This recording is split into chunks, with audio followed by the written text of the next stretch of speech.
केंद्रीय मंत्री अनिल विज ने केंद्रीय उड्डयन मंत्री किंजरापू राम मोहन नायडू से हरियाणा के मुद्दों को लेकर बातचीत की।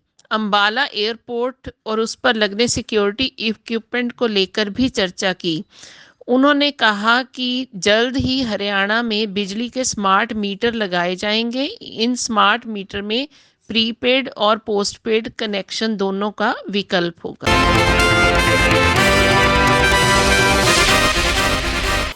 आज civil aviation minister of India Kinjarapu Ram Mohan Naidu ji से मेरी मुलाकात हुई है। मेरे विधानसभा में अंबाला छावनी में प्रधानमंत्री नरेंद्र मोदी जी की बहुत महत्वाकांक्षी योजना उड़ान के तहत एक एयरपोर्ट मंजूर हुआ था।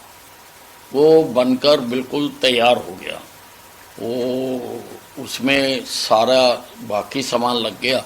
जो सिक्योरिटी इक्विपमेंट्स हैं वो एविएशन वालों ने लगाने होते हैं, तो उसी के लिए मैं मिला था कि वो लगाए जाएं और लगाते ही हम जल्दी उड़ान शुरू कर देंगे। मैंने उनको न्योता भी दिया है कि आप आकर वहाँ से हमारा एयरपोर्ट का उद्घाटन करें। क्या भरोसा दिलाया गया? नहीं, बिल्कुल। उन्होंने कहा, उसी वक्त स्टाफ बुलाकर उन्होंने कह दिया था कि इमीडिएटली जो सारी फॉर्मेलिटीज हैं वो हम पूरी करते हैं। तो कब तक माना जाए सर कि वहाँ से ऑपरेशन शुरू? नहीं, एज अर्ली एज जैसे ही सामान लग जाएगा। जो स्कैनिंग का सामान होता है, जब लगेज जाता है वो ये देते हैं, और बाकी जो सिक्योरिटी के इक्विपमेंट्स हैं वो सिविल एविएशन ही लगाता है। हालांकि पत्र हम पहले लिख चुके हुए हैं, लेकिन मैं मिला हूँ कि ताकि उसको त्वरित गति से सब सामान लगाया जाए।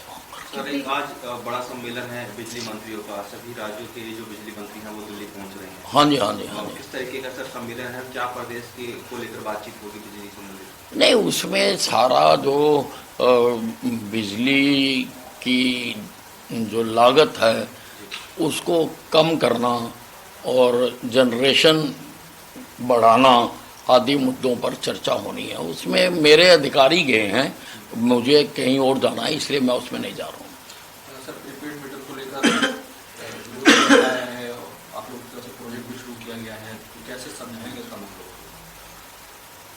ये अब जो स्मार्ट मीटर आ गए हैं जिनको हम लगाने जा रहे हैं और उनके टेंडर भी हो चुके हुए हैं, उसमें प्रीपेड की भी सुविधा है कि लोग जितनी बिजली खर्चनी है उतनी ला के उसमें जैसे मोबाइल में डालते हैं मोबाइल चलाने के लिए, उसी प्रकार से है। पोस्ट पेड का भी है, लेकिन लोगों से चॉइस मांगी जाएगी कि वो प्रीपेड लगाना चाहते हैं या पोस्ट पेड लगाना चाहते हैं।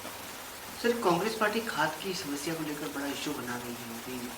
हुड्डा साहब ने भी इस मामले को उठाया है, क्या कहना चाहिए? नहीं, खाद का सारे प्रदेश में ठीक वितरण हो रहा है और जैसे जैसे आवश्यकता हो रही है वो और हम मंगवाते जा रहे हैं। और हुड्डा साहब का तो अब क्या करें, वो आपने हरा के वो घर बैठ गए, अब बोलें भी ना, ये तो नहीं हो सकता ना। वो तो दावा कर रहे हैं कि हमारे बराबर के हमें वोट मिले हैं और सत्र भी जो विधानसभा में बुलाया गया है, इसलिए 3 दिन में बुलाया गया, वरना किसान घेर लेंगे। सर, विपक्ष जो है वो सेशन बढ़ाने की मांग कर रहा है।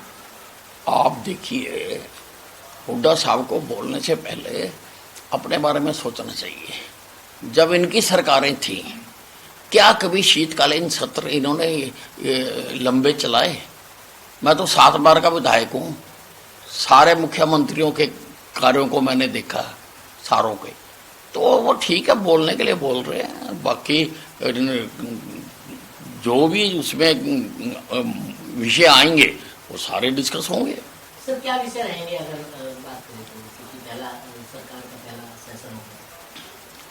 नहीं, कुछ विधायक आएंगे उसमें, जो हमने कुछ अनाउंसमेंट्स की हुई हैं उसके बारे में विधायक आएंगे और महामहिम राज्यपाल का अभिभाषण होगा और उस पर चर्चा होगी और उसके ऊपर चर्चा करते हुए भी सब अपनी बात कह सकते हैं।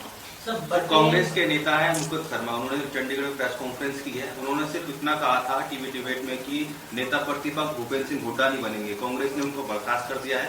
वो देवान में लेटर जारी करके 6 साल के लिए बर्खास्त कर दिया। किस तरीके से देखते हैं सर, हुड्डा के खिलाफ किसी कांग्रेस के कार्यकर्ता ने बोला, कांग्रेस ने उनको पार्टी से निकाल दिया? नहीं, कांग्रेस के अंदर पूरी दहशत है, पूरा भय बना हुआ है और किसी को भी बोलने की वो इजाज़त नहीं देते हैं। इन फाइटिंग बहुत ज़्यादा है और इसी कारण से ये अभी तक अपना विधायक दल का नेता नहीं चुन पाए हैं। सर बटेंगे तो कटेंगे लेकर लगातार विवाद हो रहा है, इसको लेकर क्या कहेंगे आप? देखिए, प्रधानमंत्री नरेंद्र मोदी जी ने बहुत अच्छी बात कही है कि एक रहेंगे तो सेफ रहेंगे, और ये तो बहुत अच्छी बात है। देश अगर एक रहता है, मजबूत रहता है, तो सेफ रहेंगे। उसी आधार पर ही वो बात है, किसी जाति धर्म का तो नाम वो नहीं ले रहे, वो तो इकट्ठा रहने के लिए बात कर रहे हैं ना, वो किसी जाति धर्म का नाम तो नहीं ले रहे हैं। लेकिन धर्मगुरु मौलाना तौकीर रजा को ये बात पसंद नहीं आ रही है। वो कह रहे हैं कि प्रधानमंत्री को ऐसा बयान नहीं देना चाहिए, इससे नफरत फैलेगी। इस तरह की बयानबाजी वो दिल्ली में कर रहे हैं। नहीं, वो कहते हैं ना, चोर की दाढ़ी में तिनका। किसी का नाम तो लिया नहीं है योगी जी ने, किसी धर्म की बात नहीं की है। उन्होंने खाली यही कहा है कि अगर बटेंगे तो कटेंगे, तो किसी को क्यों तकलीफ हो रही है? अच्छी बात है।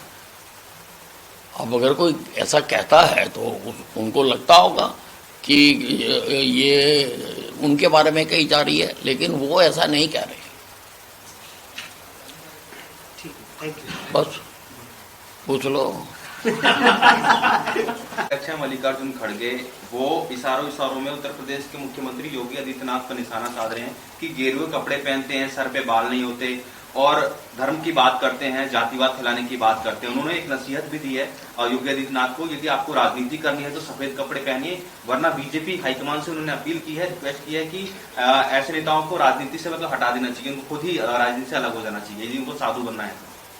कांग्रेस हमेशा हिंदू विरोधी रही है। हिंदू संस्कृति, हिंदू संस्कार, हिंदू विचार का हमेशा इन्होंने विरोध किया है। भगवा वस्त्र हिंदुइज्म में बहुत पवित्र पावन वस्त्र माना जाता है और भगवे का विरोध करना ये उचित बात नहीं है। दिन जब चढ़ता है तो आकाश में भगवा रंग ही नजर आता है। मुझे लगता है कांग्रेसी देर से उठने के आदी हैं, उन्होंने कभी सूरज चढ़ते हुए देखा नहीं है। देर से उठने के आदी हैं तो राजनीति में ये बयान है उनका। नहीं, ये देखिए, ये इस प्रकार से कहना मल्लिकार्जुन खड़गे जी का किसी भी प्रकार से उचित नहीं है। सर, महाराष्ट्र और झारखंड में चुनाव है, वोटिंग नजदीक है, क्या लगता है सर किस तरीके का माहौल दोनों राज्यों में देखते हैं? क्योंकि हरियाणा से भी कई बड़े नेता प्रचार के लिए अलग अलग राज्यों में जा रहे हैं सर, महाराष्ट्र और झारखंड। महाराष्ट्र हो या झारखंड हो, जहां जहां भी चुनाव होंगे वहां से भारतीय जनता पार्टी जीतेगी, क्योंकि नरेंद्र मोदी जी ने राजनीति की दिशा बदल दी। जिस प्रकार से पुराने चुनाव होते रहे, पुरानी पार्टियां, पुराने लीडर वादे नारे घोषणाएं करके लोगों की वोटों को हरते रहे, मोदी जी ने विकास की राजनीति शुरू की है। मोदी जी ने कहा है कि 2047 तक विकसित भारत बनाएंगे। आज से पहले तो कोई प्रधानमंत्री सोच नहीं सका। जवाहरलाल नेहरू जी ने नहीं सोचा, इंदिरा गांधी जी ने नहीं सोचा, राजीव गांधी ने नहीं सोचा, मनमोहन सिंह ने नहीं सोचा कि विकसित भारत बनाएंगे।